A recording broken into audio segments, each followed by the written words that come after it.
Thank you all so much. Already just getting to know you from your slides and from kind of listening in on the activities. We are really excited to get everyone talking in the next 45 minutes. And we are so happy to be here. Thanking Jan, Gay, Ivy, the whole team, all of you who took our survey before you came. It's not too late. Go ahead and take the survey, especially if you brought your laptop in. And we really want to think about this next 45 minutes being to our next generation of storytellers, story writers, story collectors. That's my grandma. She was from Roanoke, Virginia. She taught high school English for 40 years. And yeah, in the second grade school in Winston-Salem, North Carolina, and I still have all her notes, her records, her memories and recollections of everything she did in those classrooms. So we really feel like what we're sharing with you all, the material that we're kind of still collecting, is now going to be hopefully a 100-year legacy, right, of thinking about how English is told in these different kind of classrooms. And really going up to Maryland, D.C., Virginia, North Carolina, as we kind of expand what we were talking about earlier. Virginia is being watched right now with these really innovative materials. So my name is Ann Charity Huntley. I'm an associate professor as of September 1st here at the College of William and Mary, and I'm in the education and English program, right? So my focus is really what we're doing here today.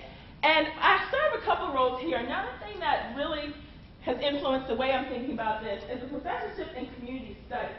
Really allows me to go out into communities and schools and think about how the information about language and literacy has impact on direct community needs, challenges, and responses.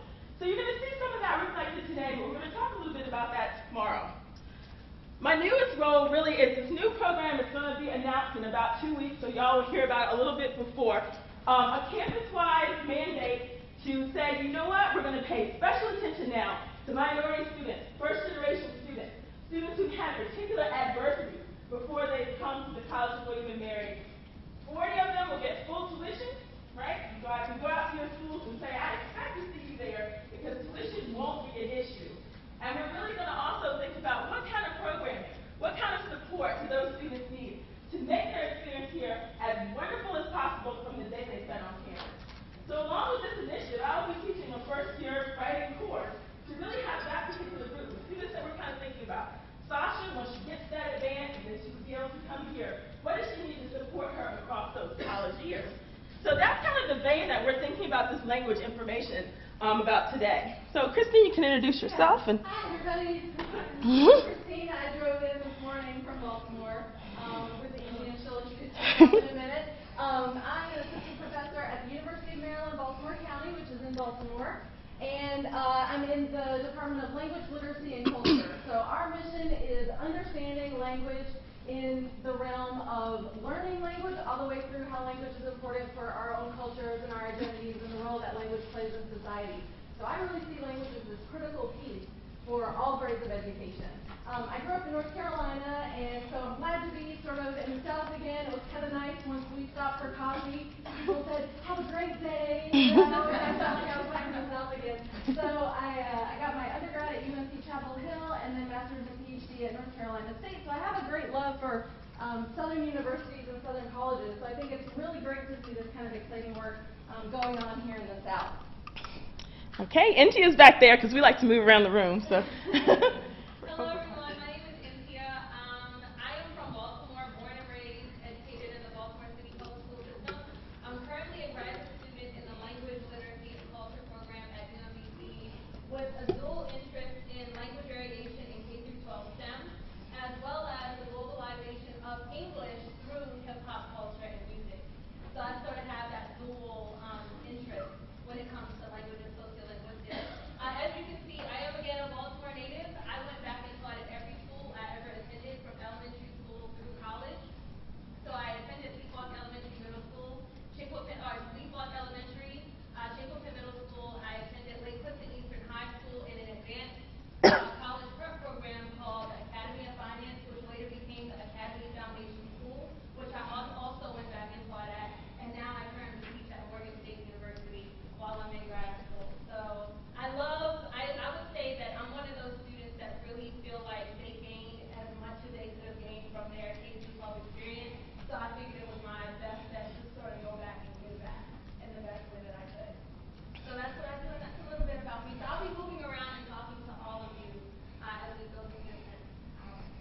Okay, so really thinking about, we're going to start with some literature and then tie back to language as we go back through the relationship. And this kind of small quote at the top from Toni Morrison's Nobel Prize speech has kind of been driving me for the last 15 years. We die. That may be the meaning of life, but we do language. That may be the measure of our lives, right? And she goes on to really talk about this idea of the multiple roles that languages have as kind of living and breathing creatures, and what happens when bad language or kind of things that are moribund kind of take over the speech patterns, the language, the culture of different groups, and what tragedies that can be. She talks about this idea, unreceptive to interrogation. It cannot form or tolerate new ideas, shape other thoughts, tell another story, fill baffling silences. So what we really see us doing today is talking about how do we keep English living, right, for those storytellers, and then how do we make sure that those different stories are heard, but with this big challenge of thinking about what we must do to make sure our students are better able to succeed. And the State Department of Education has mentioned these priorities kind of in the different educational codes, demonstrating effective strategies for facilitating the language of standard English and by other languages and dialects, right? And demonstrating an understanding of the unique needs of students with language differences and delays. So we're going to focus on those two things kind of coming in to the State Department of Education. We've seen this reflected in the SOLs, in the Common Core, even in kind of the agreement that we have now to really think about transition from language arts from pre-K on up through college and beyond. We also see these ideas reflected from the National Council of Teachers of English to really thinking about effectively learning what the needs are for students from diverse backgrounds. And I brought today Keith Gilliard, the president-elect of NCTE, just to show kind of how this is a kind of a resurgence for some of us or new for others. And his new book is called True to the Language Game, African American Discourse, Cultural Politics, and Pedagogy, and really talking about this idea of the right to speak someone's language and variety. It's something that we as English educators have to kind of refocus on and see what that's going to look like over the next 20 to 30 years. But the challenge that we know is that a lot of us did not get this information in our education prep, in our classes, even through life sometimes. And I think about the fact that I was a senior in high school before I even heard about this language variation as something that I could look at and study, right? So the whole idea of what it meant to love English, to love language, was void of that really until I got to my college experience, and many of my friends, my colleagues, weren't getting that same information. So we're really thinking about where does this information have to kind of be inserted to make sure that it's a reality for everyone. And really thinking about teacher preparation is our goal today, as we are kind of the pilot and the model educators. So thinking about the idea that we need to recognize, value, and accommodate this diversity is something we're going to practice a little bit today, and we'll kind of keep that conversation going. So we've been working with educators now directly in classrooms for at least the last kind of 8 years.